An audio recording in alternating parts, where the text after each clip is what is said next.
What's up, guys? Welcome back to another episode of the Living the Dream podcast. Today on the show, we are going through Proverbs chapter 4, verses 1 through 7. Here we go. Listen, my sons, to a father's instruction. Pay attention and gain understanding. I give you sound learning, so do not forsake my teaching. For I too was a son to my father, still tender and cherished by my mother.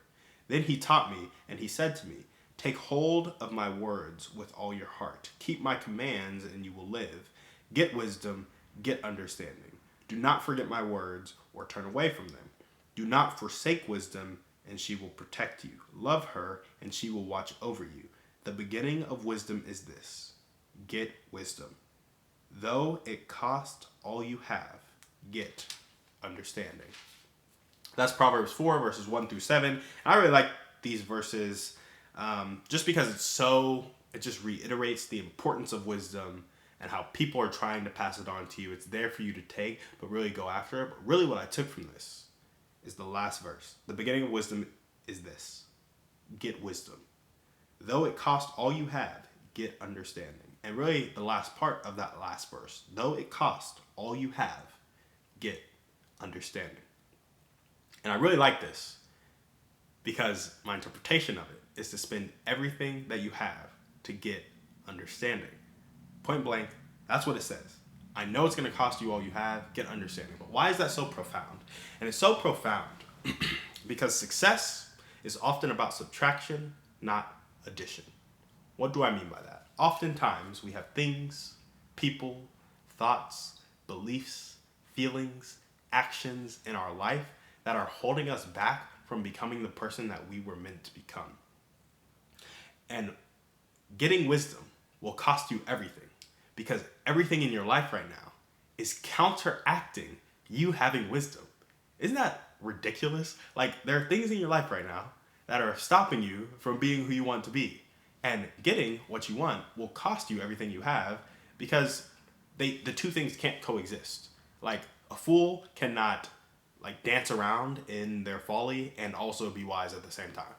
You're not going to listen to yourself and listen to other people. You can't serve two masters. That's not how people work. That's not how the world works. And so I really like this part of the verse because it's like, it's going to cost you all you have. And it's going to cost you all you have because you don't have wisdom right now. And you can't keep what you have and have wisdom, because they are two contradictory things, which is crazy to think about, because we are living in contradiction with what we want. And that's why we have a lot of that negative affect, those limiting beliefs, all the stuff that's holding us back, right? And then we beat ourselves up for it. And this is just like, well, it's going to cost you all you have, which is scary because you built a life around the stuff that you have, but the life you have is not the life you want. And if you get understanding, you're just going to have to drop all that stuff. So you can either have all that stuff and be ignorant, or you can drop all that stuff and have understanding. I think that's really cool. That's what I got from it. And success being about subtraction, not addition. Kind of having to shed limiting beliefs, shed piss poor actions, low leverage actions, all that stuff to get to where you want to be. That's what this reminded me of. And so I've already kind of jumped into it a little bit, but the entrepreneurial application here is burn the boats. And I burned the boats when I started this podcast. I said, I am now a podcaster. I now run a daily podcast. I will post that show daily. And it's gotten hard sometimes. I haven't wanted to do it sometimes, but that's who I am now, and that's what I'm doing. I burned the boats on the person who is not a daily podcaster. I'm now a daily podcaster. There's no ship to take me back to no podcast land, right? So I just think that's really cool because Tony Robbins talks about it. And he's like, if you burn the boats and there's no retreat, you'll be able to put all you have into going forward. And when you put all that energy and you focus it in one direction, you burned everything you had at home. You dropped it all. It cost you everything, right? Threw all that away. Now you're going forward towards wisdom, towards understanding. In entrepreneurship, it might be a successful business. It might be hiring more employees. It might be getting that skill you need. Whatever it may be, burn the boats. And yeah, I just think that's really cool, because I also think entrepreneurship is just going all in, and it's a journey of becoming the best version of yourself. And yeah, that's kind of what I do with my daily podcast. And I would say where I haven't done it is burning the boats when it comes to jumping into the sales side of things. Like, I'm going to sell my product. I'm going to run this event. I'm going to do this. I'm just going to go all in. And it's like, I guess that's a question. Is going all in, dropping the job, dropping everything, or is working a job diligently and using your money and your resources to make it successful, is that going all in? And so there are debates about what going all in means and burning the boats, but I think the best person to ask is yourself. You ask yourself, am I giving this my all? Is this the only way that I can do this thing? And is it the best way I can do this thing? And if the answer is no, you didn't burn the boats, you didn't go all in. If there's something more you can sacrifice to put you in a better position to succeed, you did not burn the boats.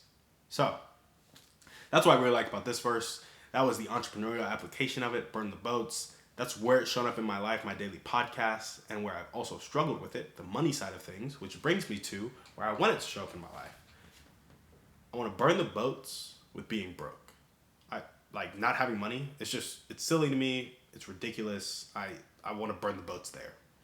And specifically, Alex Hormozi has me convinced that I could be in a much better position financially, basically tomorrow. He's like, yeah, if I started from zero, I would do this, and I'd be making $80,000 a month in 2 months. It's like, that sounds good. And then I think about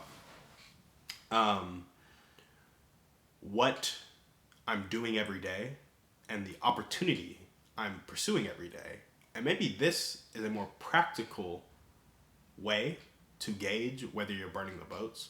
Burn the boats not on being broke, because it's hard to, I can burn the boats on being broke and still be broke tomorrow, because it takes time for money to, like, even if somebody wired me $100,000, it might take 3 business days, And so what's interesting about this is you could burn the boats on small opportunities.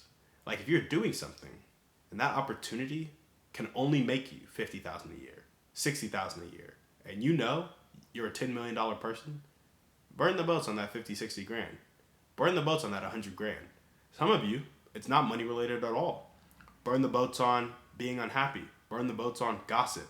Burn the boats on lust. Burn the boats on lying. Burn the boats on incompetency. Burn the boats on toxic relationships. Whatever it is, burn the boats. It will cost you all you have, but get understanding. How can you guys apply this to your life? Ask yourself what you're holding on to that is holding you back. And remember, success is often about subtraction, not addition. Thank you guys so much for watching the show. We will see you on the next one. And on that note, we're out.